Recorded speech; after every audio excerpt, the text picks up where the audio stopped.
सदर महतरम सामईन इकराम, असातिज़ाए इकराम और आपके साथियों, इस वक्त मेरा मौजूद हमारे मुआशरे का नासूर है।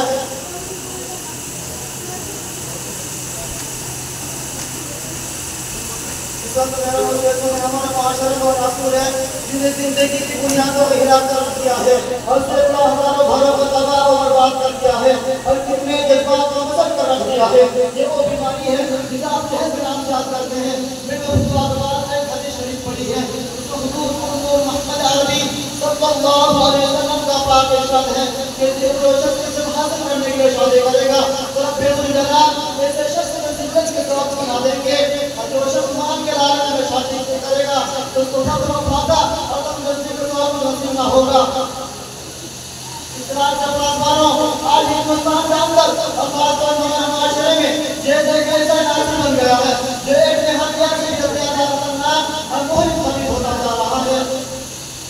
की बुनियाद पर हिंदुस्तानी माशरे में रोजमर्रा बारात में रोजाना मेजदार बनकर ये सुर्खियां छपती हैं कि थोड़ा शोर में अपनी ससुराल वालों से स्कूटर न मिलने पर अपनी नई घर से डरा दिया, थोड़ा शोर में मंदिर के अंदर ताल्लुक न करने पर अपनी बीवी को मौत के घाट उतार दिया।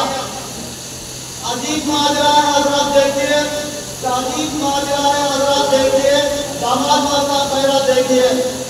प्यारे दोस्तों, इस्लामी नौजवानों, बारात की सुर्खियां बगैर वही के बारे में नजर आती थी, मगर अफसोस रफ्ता रफ्ता हमारे इस्लामी माशरे के अंदर भी जो फैल चुकी है। आज बारात के अंदर जहज के इफेक्ट करने वाली कई फातिमा, कई रबिया, कई शबनम मुफद्दला इस्लामी शरीयत के नाम पे उसे कह रही है।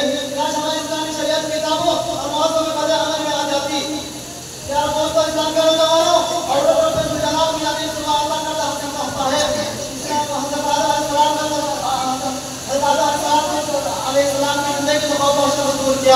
मगर इन तमाम बातों के बावजूद शाहिद है।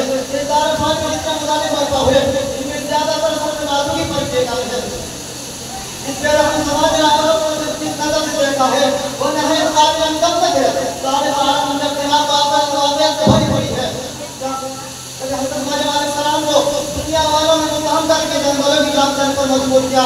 तो कभी नमरूद ने अपनी बेटी को ईमान लाने की पादाश में आग में डाला। तो कभी आज की जहल माशरे में लड़कियों की पैदाइश में किस कदर मनहूस किया कि उनको पैदा होते जिंदा बर्बाद कर दिया जाता था।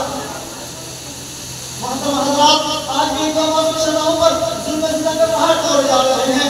जब तशद्दुद की सारदार ढालियां उनकी राह में हायल है। आज भी नारों को अरमानों को भूल किया जा रहा है। घराने की बच्चियों पर खुदा के ज़मीनों की साथ और खुशामदी की बावजूद हो रही है। एक साल की वाली बात रोज रोशन दिख रहा है कि जिस घर में लड़की जवानी की टहनी पर रखती है उसी वक्त वालिदान की नींद हराम हो जाती है। जिंदगी का हर लम्हा साफ बनकर टसने लगता है। एक तरफ लड़की की उठती हुई जवानी होती है तो दूसरी तरफ जिनसी भेड़ियों की निगाहें होती हैं तो तीसरी तरफ बड़ों की टहनी गोया होती है। हज़रात, वालिदा की जुलाब को पूरी बताने के लिए किसी लड़के की तलाश करते हैं तो जहज के मुतालिबात में उनके इरादों को ही मिसमार कर देते हैं। अरे जहज के ठेकेदारों, कान खोल कर सुन लो, जरा देखो सज्जिद अंबिया ताजर बदना अहमद मुस्तफा शाही मदीना मोहम्मद रसूलुल्लाह सल्लल्लाहु अलैहि वसल्लम की प्यारे और लाडली बेटा फातिमा रज़ियल्लाहु तआला अन्हा का अपने मंजर के अंदाज से होती है।